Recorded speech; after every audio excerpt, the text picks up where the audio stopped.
बच्चों, मैं अभी आपको कुछ तस्वीरें चित्र दिखाऊंगी। आपको उस चित्र को देखकर उनका नाम बताना है। अच्छा बच्चों, इस चित्र में कौन सा जानवर है? शेर। अच्छा, और इस चित्र में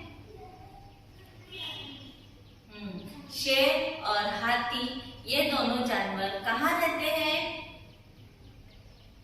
अच्छा बच्चों, इस तस्वीर में आपको कौन कौन से जानवर दिखाई दे रहे हैं?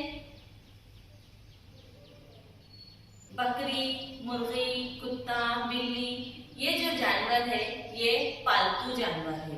पालतू जानवर यानी जिसे हम पालते हैं। अच्छा बच्चों, इस तस्वीर में जो जानवर दिखाई दे रहा है ये किसकी ग़िज़ा है? इसे कौन खाता है? शाबाश, बिल्ली। तो बच्चों, आज हम दो बिल्लियां यानी दो मांझे के बारे में पढ़ेंगे।